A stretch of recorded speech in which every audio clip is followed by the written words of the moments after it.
Wow, Conor at 8. I thought he was going to be higher just based off maybe some personal bias, No, but no one can accuse your list of having bias because now. he beat the Everyone loves greatest lightweight of all time, the true greatest.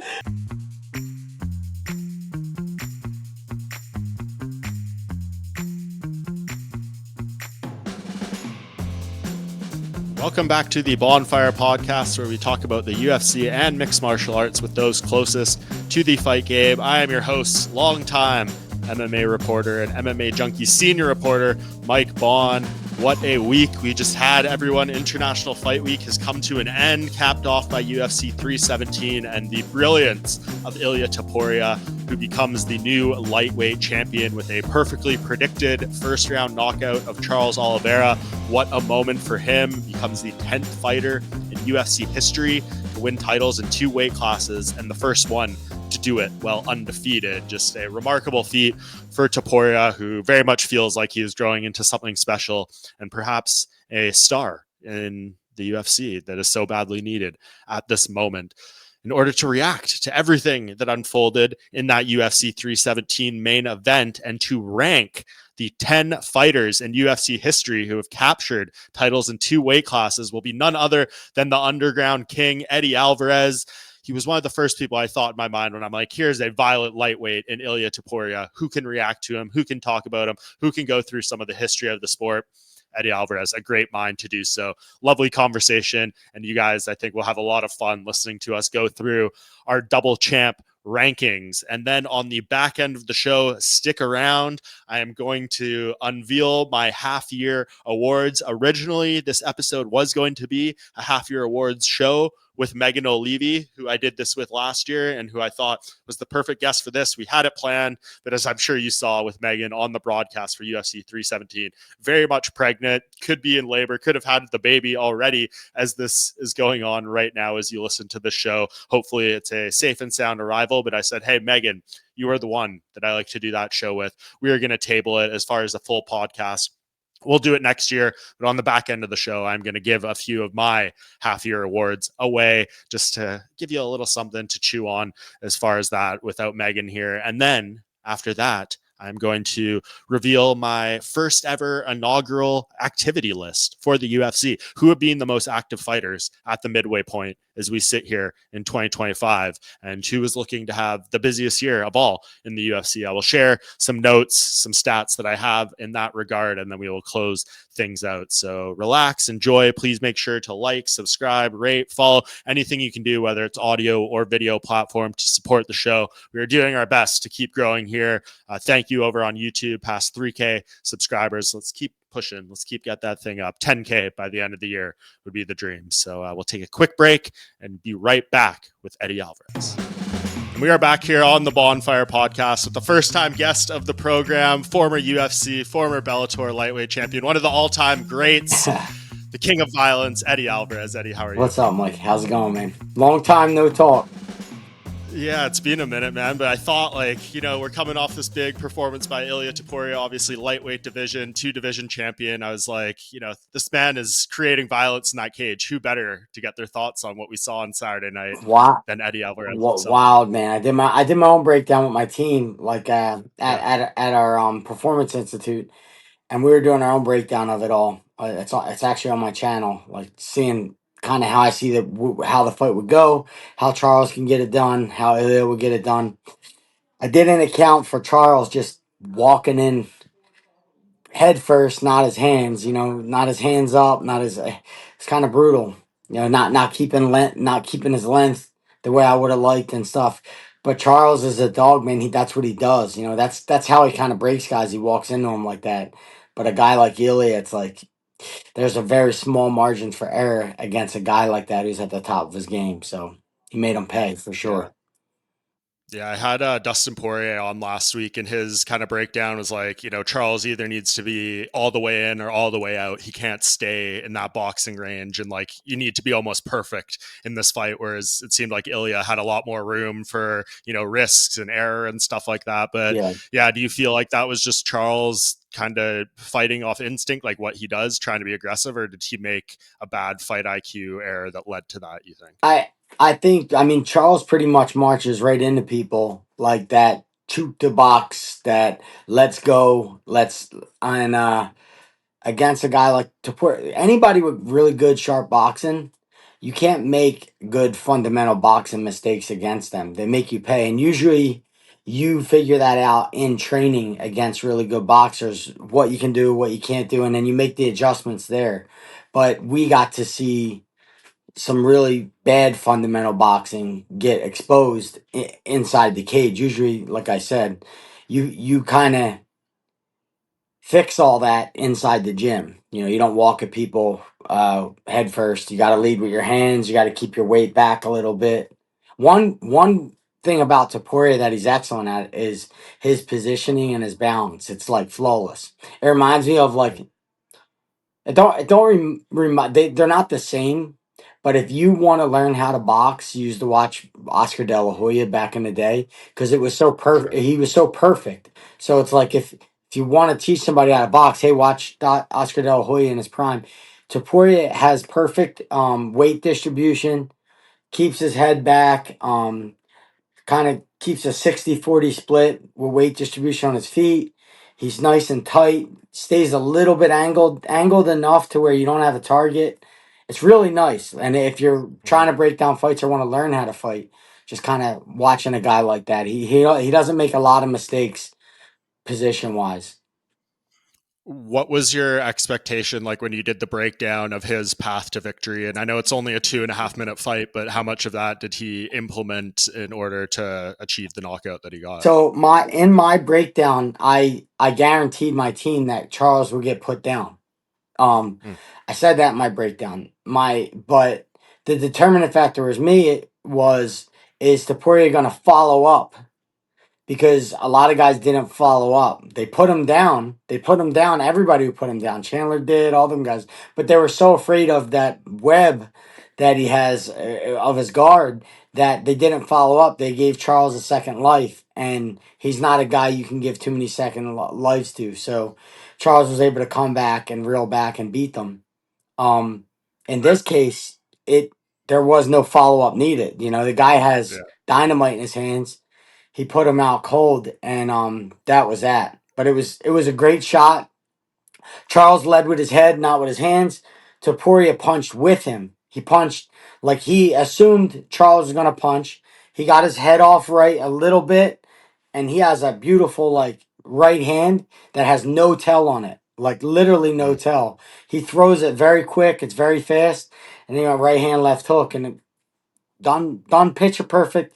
Nothing fancy. Good fundamentals, and that was that. It was like when a tornado meets a volcano, and it was like boom, the two Yeah. collided in the It in the was. ring like that, you know. But hats off to both of them, man. They're both warriors. It doesn't take shit away from Charles. No. He'll still kill almost every lightweight out there, and Taporia was just on his game.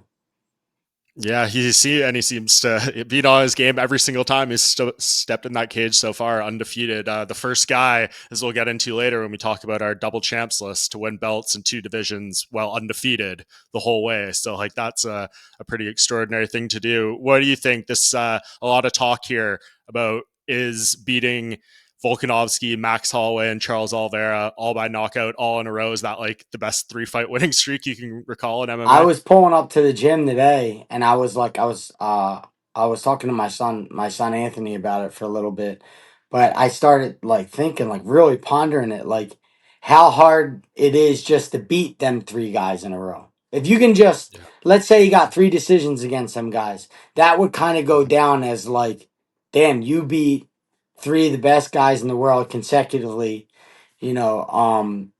But to put them away, to eliminate them, to a flawless victory like that, like each of them, man, special. And I've heard stuff from the Kill Cliff guys about him in the gym, and usually you can get a good gauge in the gym.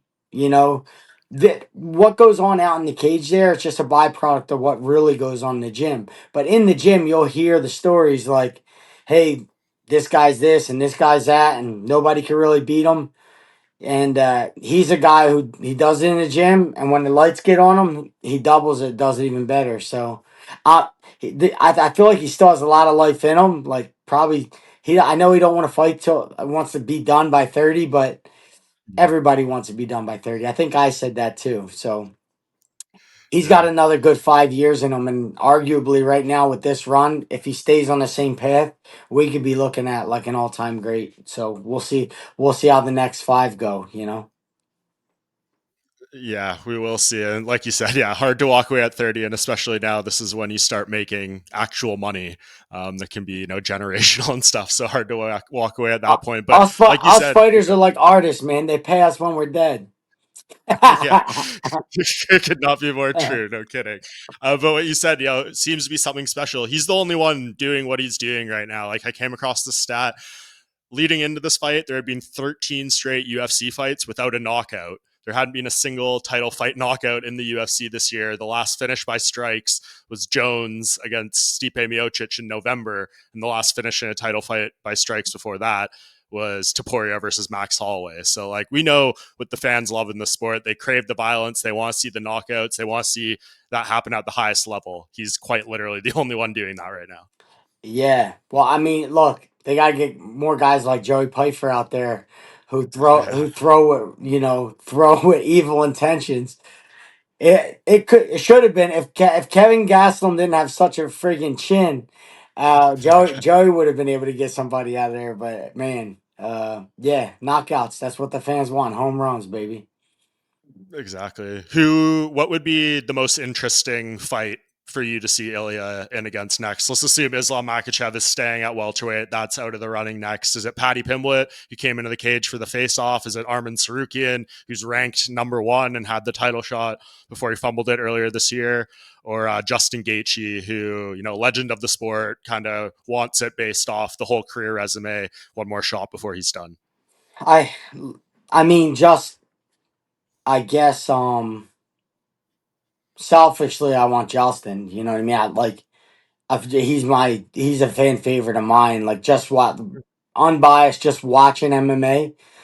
I want to see a Justin Gaethje fight before any other fight. Yeah. Just because of the way he fights. Um, I don't this matchup for Justin.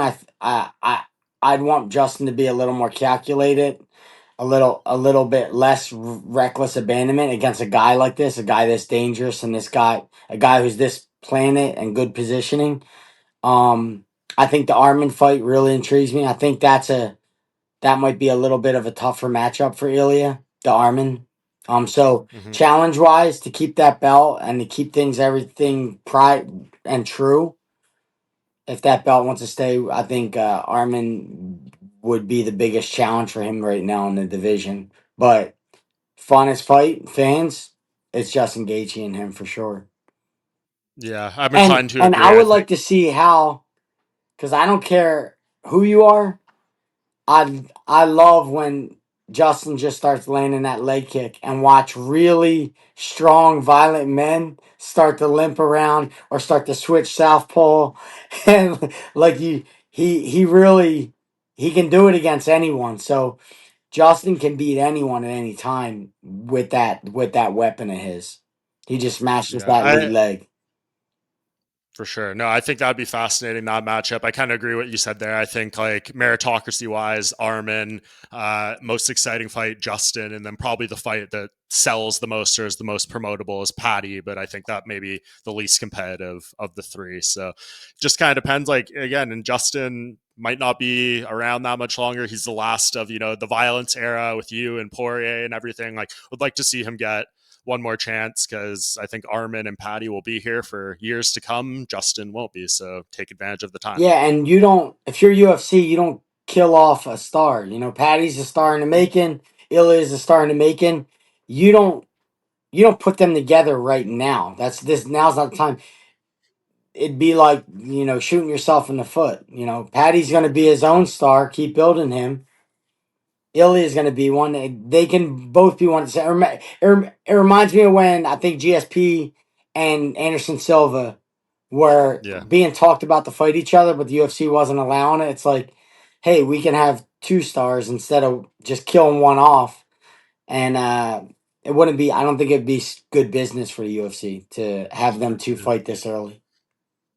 Quite honestly, I think that's how we got in this situation anyways. Like, I don't think they wanted Islam and Ilya to fight each other. They wanted to have the two champions. Like, I think I did a podcast like 6 months ago where we were ranking the most valuable fighters on the UFC roster, and they were 1 and 2. So, like, why are you going to put them against each other Yeah. and kill off an asset like that? But I guess with the Patty side, people are like, either do it now when you have the chance. Like, is he actually good enough to get one more against a Justin or an Armin, and if he loses, then you lose that fight. So I think that's maybe the reasoning. Yeah, yeah, you're right. That's if look, if you're here now and just trying to make a boatload of money cash right now, do it. But yeah, I don't know. We'll see. Yeah. You're, I saw Demetrius Johnson say he thought like that whole face off and that whole fight just felt like forced. What was your vibe watching that? Like, did it feel, get you excited, or did it feel like that we're kind of just trying to cram this fight down our throats a little bit? I don't think the UFC did. I think Patty. I want to say Patty did that on his own accord. Um, Yeah. I don't think Dana would lie about it. He said he didn't coordinate it, but Yeah. look, maybe he didn't set it up, but maybe he didn't stop it either. Because if UFC don't want you in the cage, you're not getting in the cage. You know what I mean? Yeah, So exactly. yeah, maybe they didn't set it up, but they didn't stop it either. So, but I don't think just right now. I think both of them still got a lot of life. There's a lot of money to be made in different markets. One in Spain and the other one the UK. Patty's in the UK.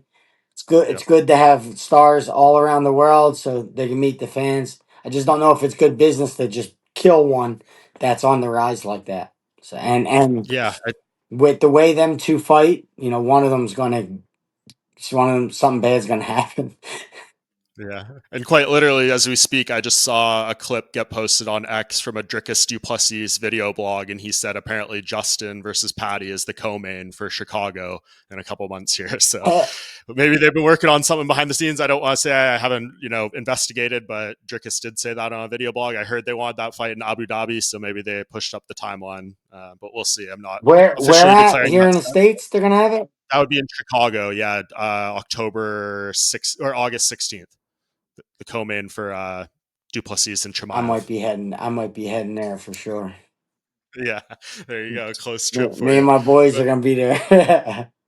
yeah, for sure. Do you feel like? I mean, last thing on Ilya, as I said off the top, there was this amazing era of lightweights that you were a part of, and it felt like we kind of lost that a little bit. Is this a guy who can bring back at least a little bit of that, you know, personification? Like maybe he's not getting in the 3 round wars, but he's going in there and hurting people and leaving a trail of bodies in his wake. Oh yeah, yeah. I mean, he's definitely the torch has been passed. As far as uh level, all around skill. Everything. I'd like to see him get wrestled. That's why I want to see him with Mhm. Armin. I do want to see him in more of a wrestling fight. Someone who can.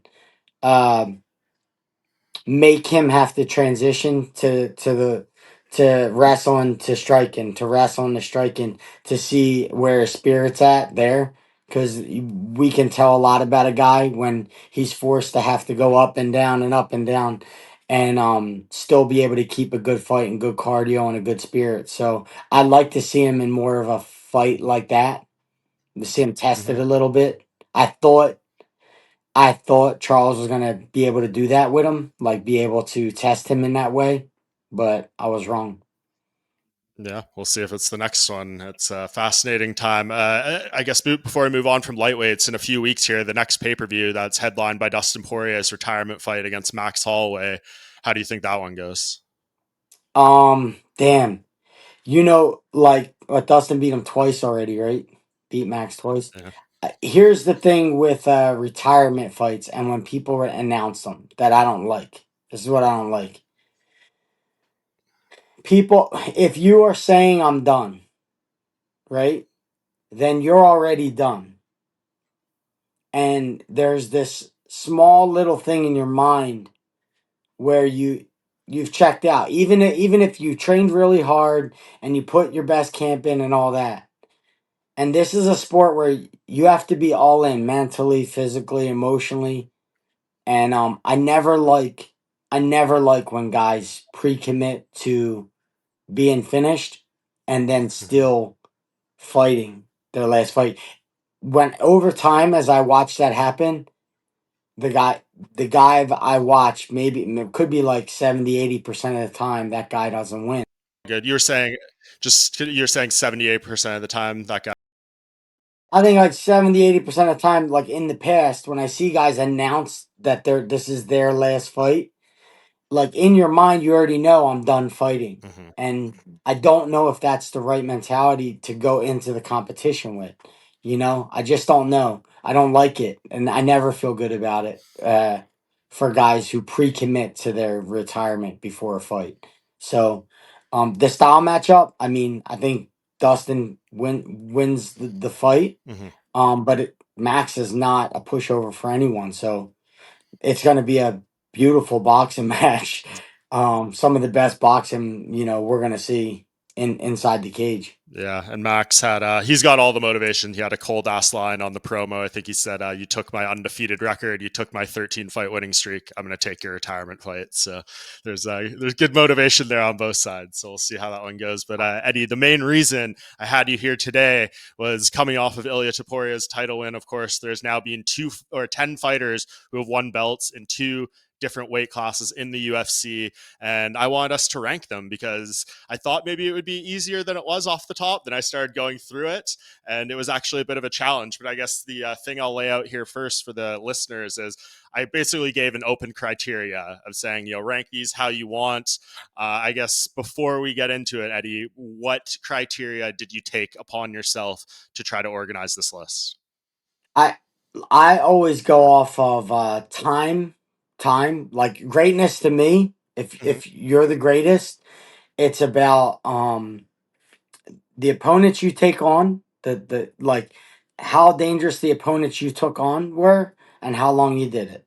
Mm-hmm. Um, they're usually my two criteria. Like you have to have a serious necklace of skulls around your neck of all the kings you took over, and then you've had to do it for a long time because I don't want to say it's easy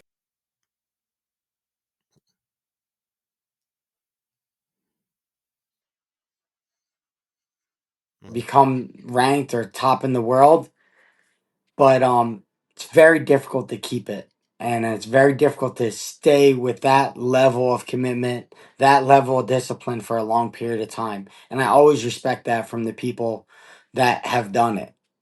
it's it's Yeah, it's, it's a really hard character to stay in.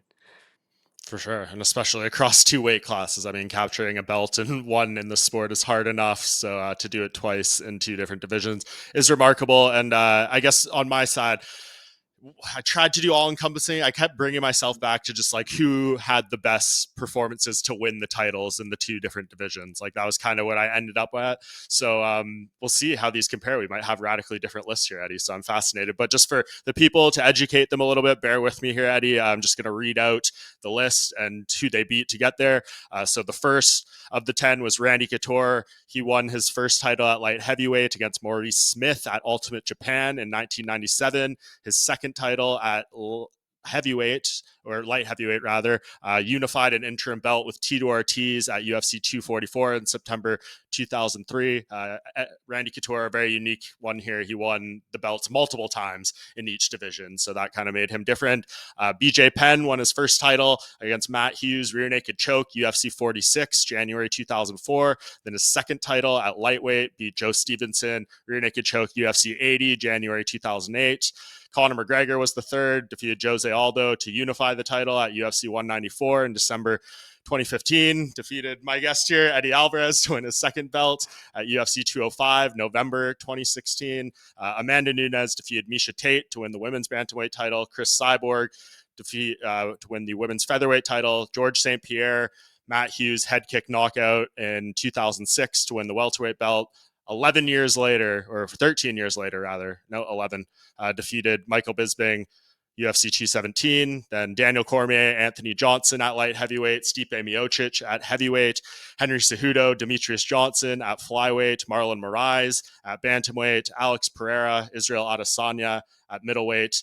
Yuri Prohashka at light heavyweight, John Jones, Mauricio Shogun Hua in 2011 at light heavyweight, and then Cyril Gane at heavyweight, and then Ilia Topuria defeats Alexander Volkanovski at UFC 298 in February by knockout, and then Charles Oliveira this past weekend.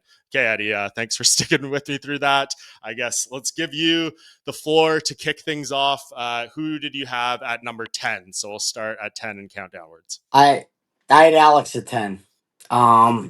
Just because it's kind of I didn't want to be like a recency bias. He's a superstar now, but like I said, it's about like taking on greats, true greats, and doing it for a long period of time. So I think he was probably, not to say he's not great, but I think he probably had the maybe the easier list to get to the title, and then hasn't done it for a long time yet. So I had Alex.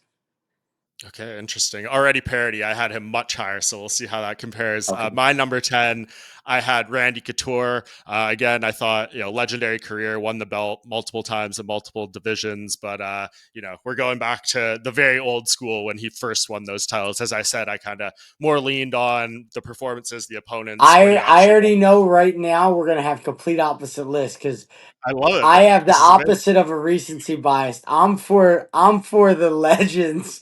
So I tried to mix it up a little, but they're higher up my list just because I feel like the sport was a little different. People weren't picking opponents, and so I it's true. maybe it's just my own bias toward them, but let's keep going. No, this is perfect. Like honestly, I think I had him at 7 to first, and I keep mixing it up. You'll probably be pissed at my number 9, but we'll go to your 9 first, Eddie. My 9 was Henry. Henry Cejudo. Yeah, Okay. Henry Cejudo. Yeah. Even though What? that was tough. That was tough for me only because I consider DJ the goat. Mhm. I Demetrius is my goat, and he beat him, so he probably should be higher up my list. It was just this list is just really difficult It's to. hard. It is. It really is. I could change it 5 different times if you gave me more time to do it. No, But a million percent. I agree. This is not a perfect practice. We reserve the right to change in the future. Obviously, like I said, open criteria. So there's no wrong answers here. If I had said something specific, maybe we could have picked it apart. But yeah, I think we both laid it out well there. Okay, my number 9. People probably not going to like this. It is John Jones. And like I said, based off what I had, I mean, John Jones, like, what was your I mean, how does that happen? Come on. so the light heavyweight title win. I mean, I'm not accounting his entire light heavyweight title reign. You're Like, saying obviously, you're that was saying because the second belt was against Cyril Gane and that was it. That the one. heavyweight one really drags him down, in my opinion. Like, the Cyril Gane, he offered little to no resistance. You got to give John his credit for that. He got the neck, he got the submission, but I don't know. It just felt very void on anything that heavyweight run. And then, if you want to go all the way back to 2011, Mauricio Shogun, who was one of my favorite fighters ever, he's one of the reasons I got into the He's sport. at But my gym this weekend. is he? Okay, I love Yes. that. Even better. Like, even in 2011, he was the world champion. Like, he was on the back end of his career, and I know Yeah. he fought 10 more years, but his knees were nothing. Like, if you had beat him in 2007, maybe we're having a different conversation. But yeah, youngest champion, all that stuff. It's tough. Just in the champ list, if this was an all-time champion list, maybe he's 2 or 1, but for this one, I'm putting him at number 9. Sorry, John. All right. What do you? While we're on him, just quickly, what do you think of the whole everything that happened, not fighting Tom Aspinall and opting to retire instead? I think he's earned that right. I do. You can't tell a guy when he wants to be done. I feel like we've been lucky enough for him to get in the octagon for that long. You know what I mean? Regardless of what he's done outside the cage, this and that. I'm not. It's not my. Nobody's asking me about that, so I'm not going to talk about it. But if you're Sure. asking me about pure performance and competitiveness and ability to win, I mean, I don't see anyone. I really don't see anyone even close. It's just a whole different competitiveness mentality that he has that I think it's just different. And I don't think there's always going to be another guy. There's always going to be another dragon to slay. This sport Mhm. never goes away, especially if you're great. It never goes away. Someone's always going to call you and go, hey, and the fans are always going to go, we think this guy can get you. And it's like, yeah, I know, but it's never going to end. So it's really up to the individual to go, when am I willing to put my sword down and just let the other dragons fly around, right? Like, Yeah. and I think that's up to him. I think he's earned that. I think he's been dominant enough to say when he wants to fight and when he doesn't want to fight. So Yeah, I think that's fair. It's a complicated situation. There's a lot of money on the table, but hey, if he's willing to pass that up, that's completely within his right. And he seems to think his brand and his work and everything he's done will, give him a lifespan long after fighting. So I'm you not lose, that. fans go away. You know how. I think I think John without fighting is not going to be good. Yes. I think he needs it. Um, and it's the fact that he's champion's gotten him out of a lot of trouble, and without it, there can be an unraveling. And I'm not.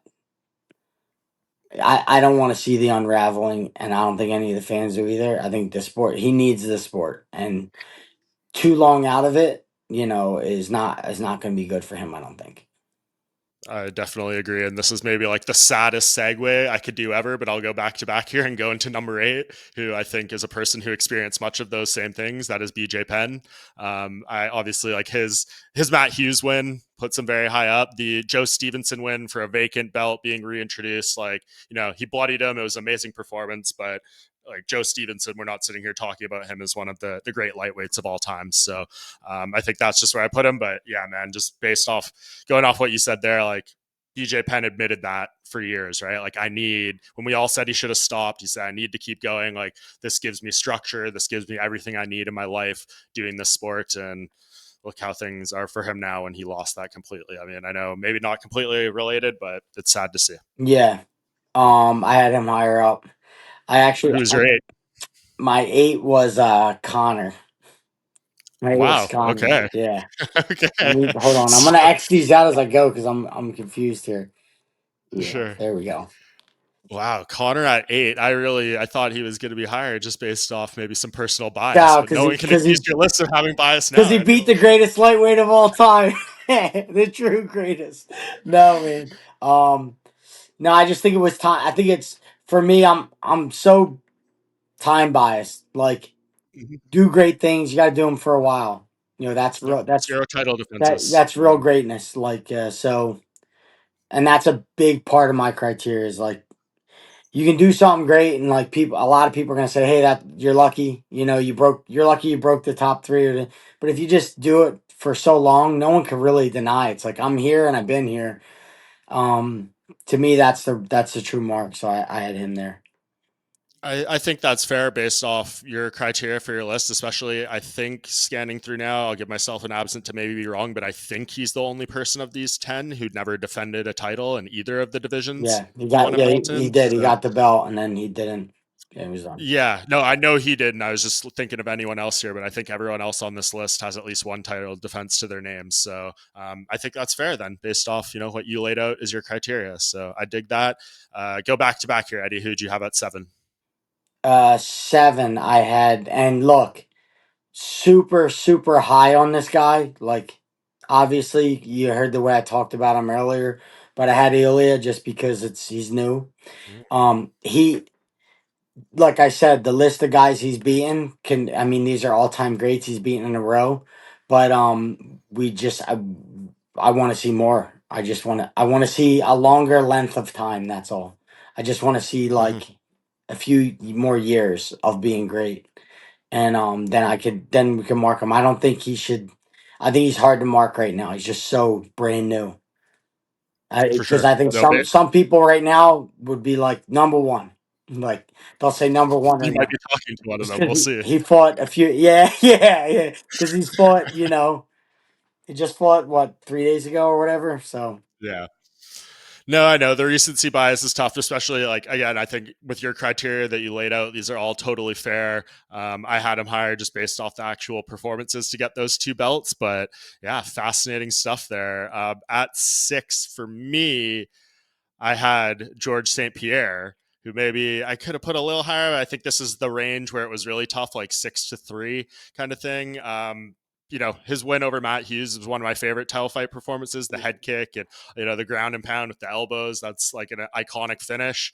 The Bisping one, I mean, it's all these years later. It was a one-off. Like it's really hard to put stock into that second title. Like even John Jones defended his heavyweight belt. GSP, I think, has the shortest title reign in UFC history at for 33 days for after uh because for vacated Bisping. it due to health issues, all that stuff. But like he did the right thing. He Yeah, didn't hold the belt hostage. But yeah, it's just hard for me to put him super high up there for the double champ list, just given his super limited one fight at middleweight. gotcha.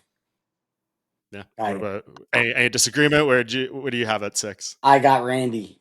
I got Randy at Randy. 6. Okay. Yeah, same. I Yeah. for a lot of the same reasons you did. Um, it was a while ago. It was a while back.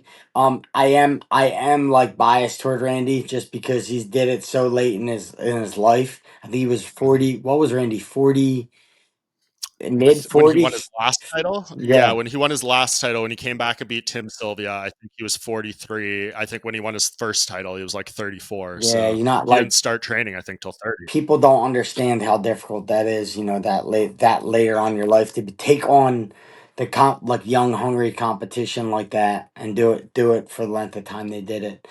I'm biased toward the old UFCs, man. It's like I grew up as a kid watching them, so it's hard for me not to. Maybe it's in my head. Maybe there's no criteria to it. It's just the fan in me. Like when I was a kid watching these guys, like they're more my heroes than these new guys. Oh, dude, totally. I mean, that's not even like debatable. It's the fighters of your generation, the one before, connected with the fans so much Yeah, more, and that's why some of these guys stick around and they're still sellable and all that stuff. But yeah, the first pay-per-view I ever ordered with friends had seen UFC before was Couture Liddell 3. yeah. And I mean, like, yeah, some of the most iconic fights of the 2000s, right? I Couture used to was get them amazing. at Blockbuster, man. At Blockbuster had. Yeah, that's how. exactly. That's how I'm showing my age now. We used to go to Yeah. Blockbuster and rent them, and then watch the UFCs. Exactly. I remember those saying my mom wouldn't let me get them for years. She made me get the pro wrestling ones. And then finally the day came where it was like, okay, you can rent the UFC DVDs. Okay, we're cracking into the top 5 here. I will go with my 5 first. I have Alex Pereira at number 5. Now, And I know you spoke the limited work. I give him massive points for, or actually, I might have skipped my 7. I had Henry Cejudo at 7. GSP at 6, Alex Pereira at 5, and him ending Israel Adesanya's title reign, that gets big points. Like one of the all-time title reigns in middleweight history. hmm If you can bring that to an end, given their history and all that stuff, that's big points. And then going up to 205 and almost more impressive what he did there, the 3 title defenses in yeah, like 6 months. yeah. Like that, you get huge points for that. So I have Alex at 5. Okay. Who's your number 5? I had DC. No, no, no, no. I didn't.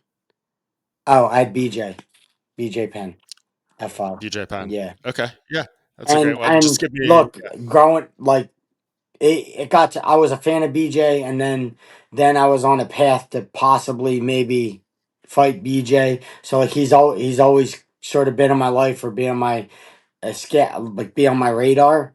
So I've always looked up to him. I've always watched his work, and like for him to do not only even I think back in Japan he even fought higher. I think he fought Lyoto Machida in Japan. I could be at wrong. heavyweight. Yeah. Yeah, he did at All heavyweight. right. So outside of the titles and jumping from here and jumping from there, this is a guy who literally, as far as like expanding across MMA to fight at heavyweight, to fight at welterweight, to fight at lightweight against the best guys in the world, like he has, and doing it for so long, I think it's hard not to put him up there. So, BJ was my next. Yeah, I think that's a great choice too. Definitely deserves to be in that top 5. I had him a little higher, just like I said, based on my criteria. But man, it's sad though to see what has happened to BJ Penn. And I know you've been always very open and honest about the realities of the sport. And Yeah, anyone who wants to know, what can come with that, just look at what's going on with him. And I hope he can find his peace and happiness and get things back on track because it's really sad. yeah, yeah. Yeah.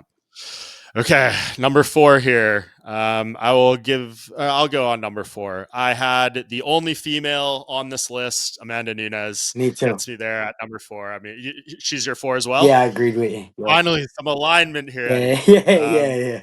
yeah, I mean, what can you say? Like, obviously, what she did against Misha Tate at UFC 200 was a great win. Misha was on top of the world then, but I think what really pushes her is the knockout of Chris Cyborg Yeah, in a minute at 145. I mean, Cyborg hasn't been beaten since, wasn't beaten before. She absolutely destroyed her. I know the women's featherweight division has always been kind of a farce in the UFC, but she kept it alive. She would win fights there. She is the only fighter to hold 2 belts simultaneously and go back and forth and defend them both yeah, while keeping both. So she has history and records and things that no one else has done. yeah. I got a man there too. And on top of that, she's just an amazing human being. And Mm. then there's stories of her knocking guys clean out at ATT. That's she's a bad one, man. So Amanda deserves everything she gets. She's great. What do you She's great. uh, what do you think of a fight between her and Kayla, especially with her coming back after a few years of being retired? Is that a I too don't. much to bite off in the comeback, or do you think she wins that one? Yeah, I don't. I don't think.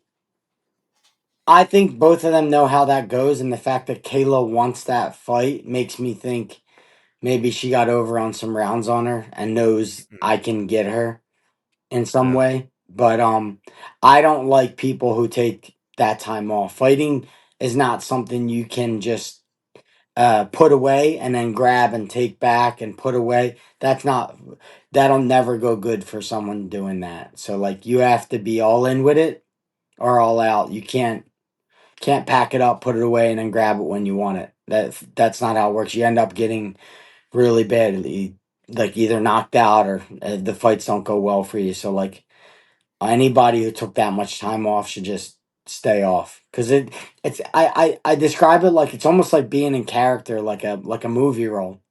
You Mm. have to stay in character for as long as you can because if you get out of character, it takes time to get back into it again. And I just think once you're out, you're out. You're no longer that guy anymore. Because if you're not out of fighting even for like 3 months and you don't train, you're completely different than what you were at your peak. 6 months go by, 9 months go by, you don't even know who that guy was anymore. So it's Right. like if you have years go by, you have to really build that character again. Who that Savage is, and yeah, it's just tough to do. I wouldn't recommend her doing it.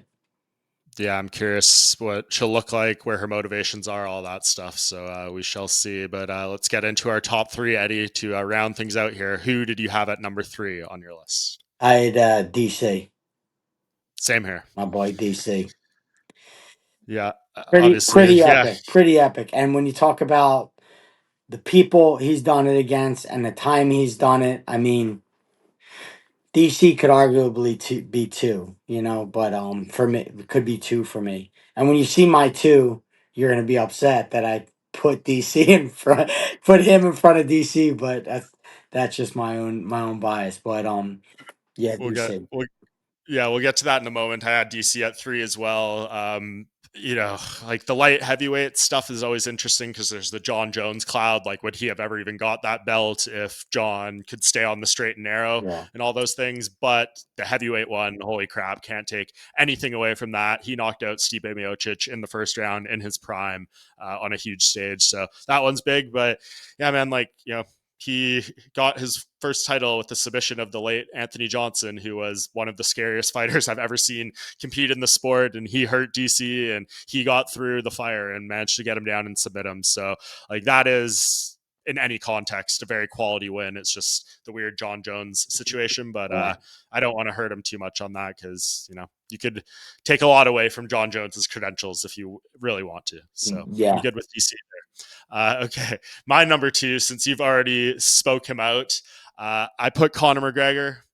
This was tough. That obviously that puts Ilia at number 1, but yeah, I mean, if we're talking the way he won the title, the Jose Aldo knockout. I mean, what more can you say? The fastest knockout ever in the history of UFC title fights. And then, his performance against you was remarkable. I think that night was one of the more unbeatable fighters I've seen. So you would be able to speak to that better than me. But Yeah. yeah, are you? I know I like all the title defenses. Your criteria was great. If we were going anything beyond my scope, he would be further down the list. But in terms of the two performances that won the two titles, it's hard to top. Conor in his prime, like in his prime, was I mean, almost like Ilia, like really scary guy. When he was in the gym, he didn't care about any other stuff, and he was just fixated on fighting and wanting to beat the best guy.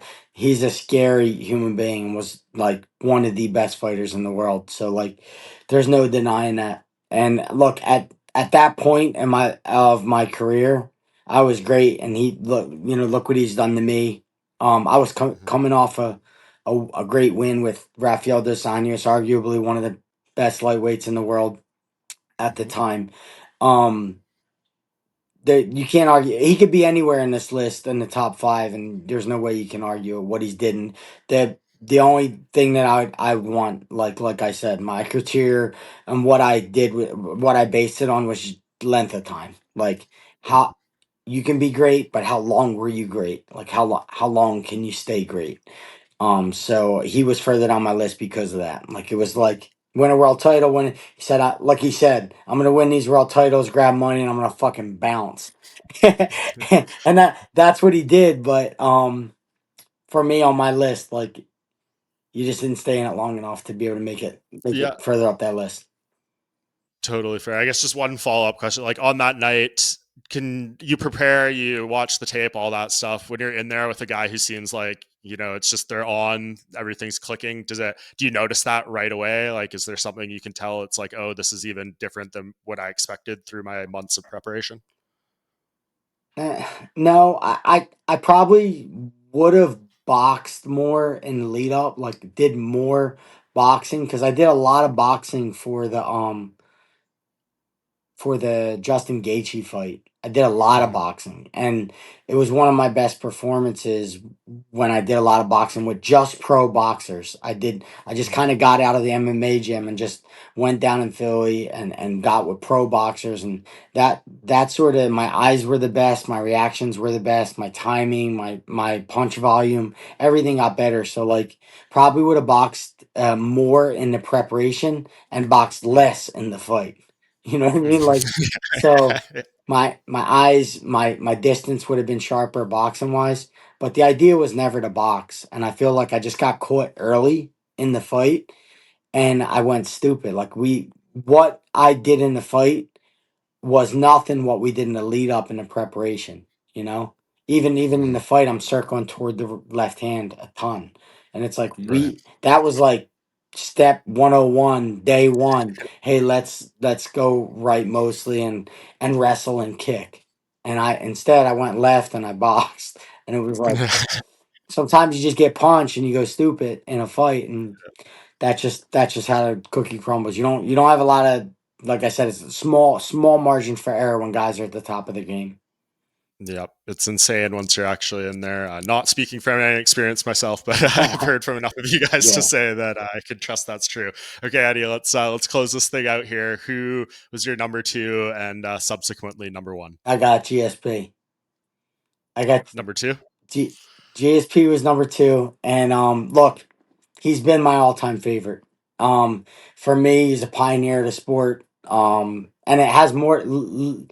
I don't want to say less to do with the people he's beat, but at that time he was, I want to say he's probably was one of the first like mega crossover superstars. Oh, yeah. Maybe Chuck Liddell was before him or something like that, but like But GSP was globally, yeah, up GS here in Canada, I mean, like, yeah, he was the cookie cutter, like, best possible look for MMA. and I think he So, changed the face of the sport. They had a lot of big trouble making this a sport, that to changing people's minds that it's not human cockfighting. These people are athletes and they want to compete and they're good people.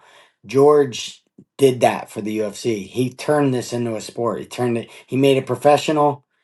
He made us look like human beings. He what he did for the sport was nothing short of amazing. So I got him at number two, and he did it for a long time, and he did it against other greats. So I got George there. Yep.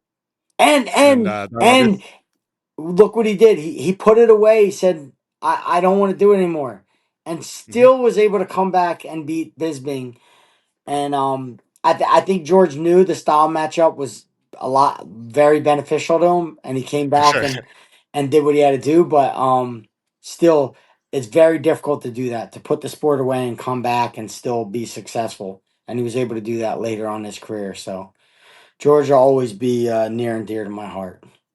For sure, and that leaves your number one, who maybe in terms of being the best possible representative of the sport, John Jones was not that, but I'm sure you have. Yeah, there you go. There he is. There he Love is. that. Yeah, um, yeah. Regardless of how me and him align as human beings, it doesn't matter. If you're great, yeah, you're great. for sure. No, you didn't ask me how I felt about any of these guys as human beings. No, I did All not. you asked me was It's not what we're here who's the for. greatest in on this list. And Yeah, to look, he kind of like Ilya, to do what he's done against the greatest, to dispatch them the way he's done, and for the period of time he's done it for, I think it's not even to be argued. Um, but me and you will argue it. But yeah, um, no, just good. really, really difficult. Super competitive guy, and like he's an anomaly, man. He's got a gift that I don't want to say he's got a gift that not nobody else on this roster has. No, he's truly special. Has dismantled multiple eras, the guys who came before him, with him, and after those. So like he's put together a truly special career, John Jones. You know, And you know, there's you know, probably you know what it reminds me of? It reminds me of what Tyson said to Francis Ngannou. That's what he says. You're blessed by God. You're favored by God. He told Ngannou, but he said that also means you're favored by the devil. And sure. and he said, make sure you leave the dance with the guy who got you there. And it's like truer words never been spoken, especially in the world of MMA. It's like make sure you stay with God. You know what I mean? Especially For as real. much as you speak of him, it's like, come on, man, just do it. Yeah, yeah, that is facts. And I guess just close it out, Ilia Topuria was number one on my list. You know, I know it's probably a lot of recency bias, but I, have witnessed, I guess, this more so than some of the other ones. I was actually here covering the sport for pretty much all of these, maybe except for BJ and Randy when they happened, but I was watching. But yeah, I mean, get them both by knockout in such a close proximity. The two guys he beat, and Charles, a former champion, and then Volkanovski was, at top of his game. Maybe question marks about did Islam kind of do some damage and punch that ticket a little bit for him. So you could raise questions about anyone on here, but I don't know, man. Him and Conor, those two performances in the two divisions are pretty high up there. I guess Ilya did defend that 45 belt against Max Holloway, first person to knock him out as well. So that kind of adds a lot of credence into this argument as well. But yeah, it could fluctuate, but I feel pretty good about this for now. You happy? You didn't put a lot of criteria on time in the game. No, I didn't. You basically were like, they got the belt, who the opponents were, and that's Yeah, it. What that's what I tried to narrow it down to, because if I did it like whole thing, I was throwing them all over the place. I was got it. moving Jones from 10 to 1 to 3. It's just Yeah. like it's And hard. So in I mean, in as little as a year, Taporia has two more performances. He could be number one. He could go from number six or seven, whatever he was, to number one. I just want to see it a little bit longer. You know what I mean? I yeah. want to see him more. That's all. I want to see him For more. sure. No, these lists are completely open to adjustment, but I thought it was a perfect time to do it just because we're now at 10, so we can actually create a true top 10 list. Yeah. So this might be the first, Eddie. Everyone else can work off our homework here. We'll see who they like yours are better in the comments. Before I get you out of here, Eddie, we didn't talk too much about you. I know it's been like a little over 5 months since your last fight. I hmm know you were making some decisions after that. You talk a lot today about, putting things on the shelf and not taking them out. Where's your mind at as far as your future as a competitor in combat sports? I'm kind of open to whatever, but like right now, I opened up a performance institute in Newtown, Pennsylvania, the Underground Kings, and I'm kind of building my team and membership. Like we have members like galore in just the course of like 4 or 5 months. It's been like really fun. It's a hangout for me and my boys and my kids.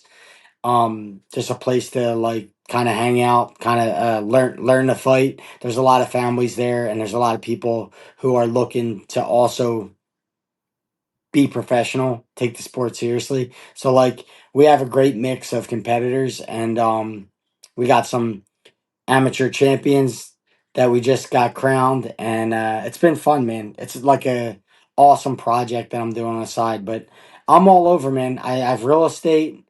I've like a few bar restaurants. I have some real estate ventures that I do, but I'm really like I got a lot of plates spinning outside of fighting, and I've always have kind of invested my fight money here over there. But right now, I just been building my performance institute and showing the next generation, the next group, how to get this done. The other people want to be champions, you just learn how to fight.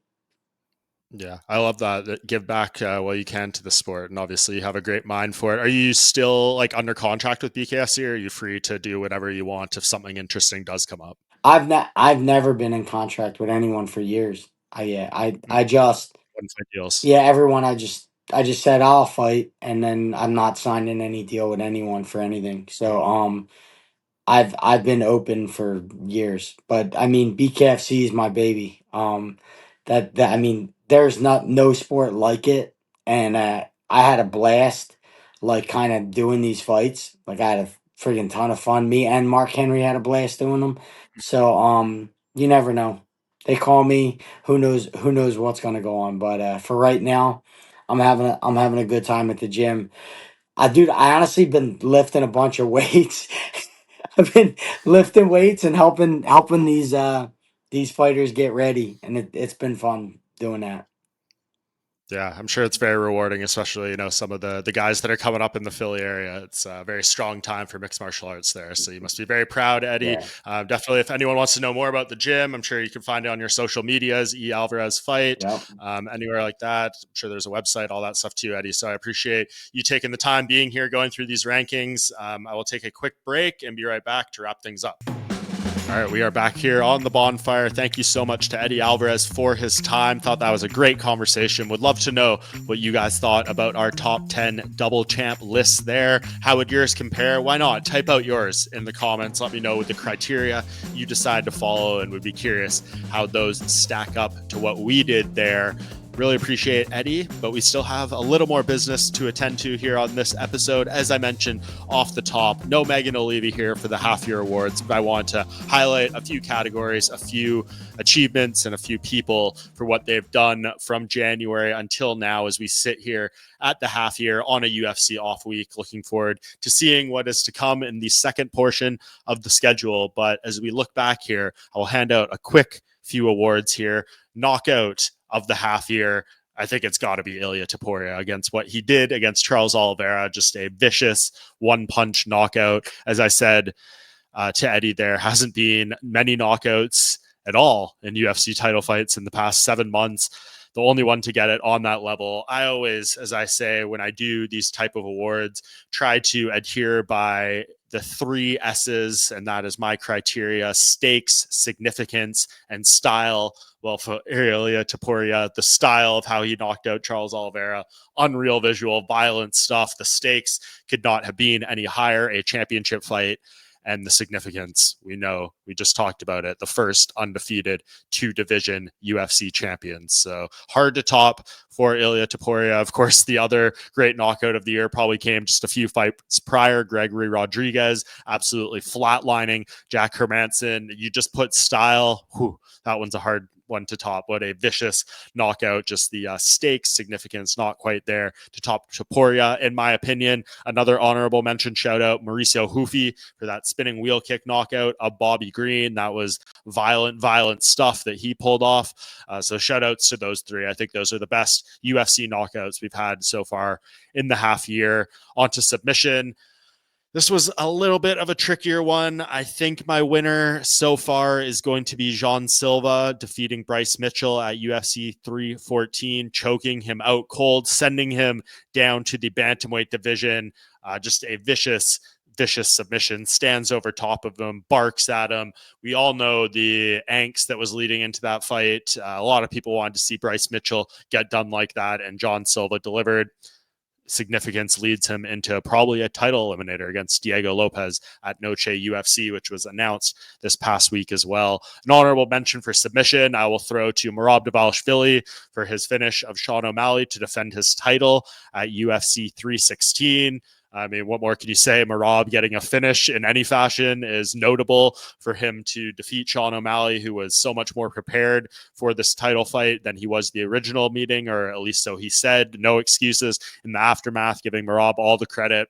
Great choke, great way for Merab to add more dynamic threats to his overall arsenal. So to see him get a finish in a title fight against a Sean O'Malley who'd never been submitted before and said he was prepared for it all, that gets major applause from me as an honorable mention there. So continue down the list here. Fight of the half year. This one was tricky as well, and I feel like I'm continuing to hit recency bias here, but man, tell me a better fight than Joshua Van and Brandon Royval at UFC 317. Set all sorts of records, most notably most total significant strikes combined, 441, I believe. That is the most for a 3-round UFC fight. So historic output. We saw both their faces after. That was a bloody banger. Amazing stuff. Rightfully got fight of the night at UFC 317 and probably the fight of the half year, just given the level of both those fighters, the number one contender stakes involved, and just a remarkable fight. Some honorable mentions, though, that were worthy for their more action, maybe not as high as stakes. These next couple, Nazim Sadyakov versus Nicholas Moda out there at UFC Baku. Double bonuses for those guys. Nicholas Moda, I believe, the only fighter in UFC history to get 2 bonuses, a fight of the night and a performance of the night in a loss. So major shout out for that. Yeah, that was a crazy fight. If not for Van versus Royval, that would have been number one here. A couple other honorable mentions. Marco Tulio defeat Tresean Gore at UFC 314. Somehow did not even get fight of the night there, but was a very nice prelim fight. Maybe the best prelim fight we've had so far this year. Maybe I'm just speaking out of turn, but that one stands out to me. And then the only championship fight that made the fight of the half-year list for me was back in January. Another Merab Dvalishvili mention. His fight versus Umar Nurmagomedov was extremely high level, did not have the damage, the knockdowns, the violence of some of these other ones I mentioned, but in terms of being a high level title fight, 5 rounds, technical prowess everywhere, striking, grappling, clinch work, everything you could want out of a mixed martial arts fight. Those two delivered back there at Intuit Dome in January. And to close out the half-year awards here on the Bohnfire, fighter of the half-year, this one easy for me. It is Merab Dvalishvili, aforementioned, gets his name thrown out in the submission category, fight category, and now the fighter category. The only person in the world in the UFC with 2 title defenses in the calendar year so far. That's hard to beat. Serious threats to the reign. Of course, Umar Nurmagomedov, he was the underdog going into that one. Yeah, a lot of people thought he would do in Sean O'Malley again, but maybe didn't expect that degree of dominance. And for him, of course, to finish the fight with his submission was huge. I've said for ages, it's really hard to stay at the top of this bantamweight division. I thought there would be turnover very often. Merab Dvalishvili has proved me wrong, and to get these 2 title defenses, very impressive, especially the January one against Umar, limited camp, hand injury, all those things. We know how good Umar Nurmagomedov is. So that alone would have had him in the running, but add a second title defense in there, unquestionable fighter of the half year. Some other mentions you could throw: Joshua Van, 3-0 so far in the year. Definitely activity. The last win here against Royval definitely levels up his case. He would have maybe been the front runner here if Merab didn't have 2 title defenses under his waist, but here we are. Joshua Van might be tough to unseat him if he gets his title fight this year and wins against Pantoja, but it's a lot of ifs. We shall see. If Merab gets 1 or 2 more this year, he will be undeniable. I'm not letting anyone take fighter of the year from Merab Dvalishvili if he does it twice. I know on the podcast with Dean Thomas a couple of years ago, he said Jack Del Maddalena if he beats Islam and Bilal in the year. Maybe. But if Merab gets 4, no way. He's getting fighter of the year. Last honorable mention in that category, we'll go to Ilia Topuria. 1 fight only, was 2 minutes or so, but tell me a more high profile win this year. He's got to be the guy in that category, at least to get a honorable mention. Female fighter of the half year, not much to speak of. I guess Kayla Harrison will take the cake there, gets the title fight and a finish. Something Valentina Shevchenko and Zhang Weili were unable to do in their title defenses. So that is that. Those are the half-year awards here on the Bohnfire. And our last bit of housekeeping here that I mentioned off the top, I just wanted to, I guess, give you guys an update on as we hit the half-year mark here, who have been the most active fighters, who have been the best winners so far in the UFC. And there's only been a handful of fighters who have had 3 fights this year, a very small group. And those are Mecaquilzil Costa. I'm butchering that name.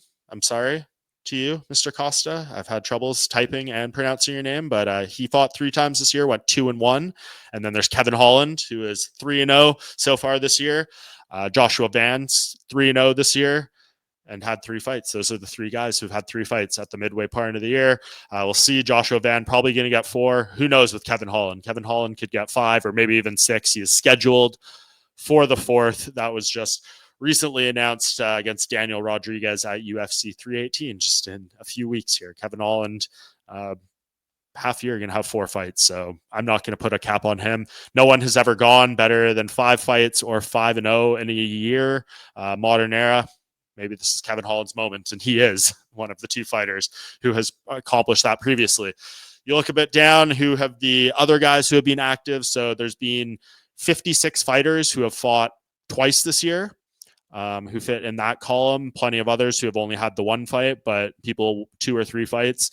The 3 mentioned prior, the 23 as follows, who have gone 2-0 this year. Of that group of 56 with 2 fights are Terrence McKinney, Merab Dvalishvili, Markel Medeiros, Alonzo Menafield, Mansour Abdul Malik, Heoni Barcelos, Azamat Bakoyev, Damone Blackshear, Wang Kong, Waldo Cortez Acosta, Jose Delgado, Rainier de Ritter, Jasmine Jazdavicius, Mohamed Naimov, Nursultan Ruzaboyev, Nazim Sadyakov, Kilian Silicade, Myron Santos, Edmund Shabazian, Ricky Simone, Jacoby Smith, who was very impressive over the weekend, Marco Tulio, Tagir Ulanbekov, and Malcolm Wellmaker, who I probably should have gave an honorable mention in the knockout of the year, half year category too as well. But those are the guys who I guess are the names to watch for having really impactful years.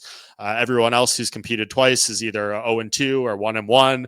I didn't want to list out all the names. I'll maybe do something again on this towards the end of the year, but just want to give you guys an activity update as we hit the half year point. Let me know if you're interested in this type of information. Who can maybe have great standout years? Is any of those guys that I mentioned going to go from 2-0 to 3-0, maybe 4-0? We'll see what Kevin Holland and Joshua Van can do in terms of being the most active fighters. But yeah, this has been solid. I always keep saying I've hammered this drum almost any time I've got a microphone in front of me in recent months. The biggest key, I think, to helping UFC get more traction, notoriety, interest from fans is having the same crop of fighters compete as often as possible. The roster is too bloated. There's too many guys, not enough fights, not enough fight cards, not enough things to keep them relevant.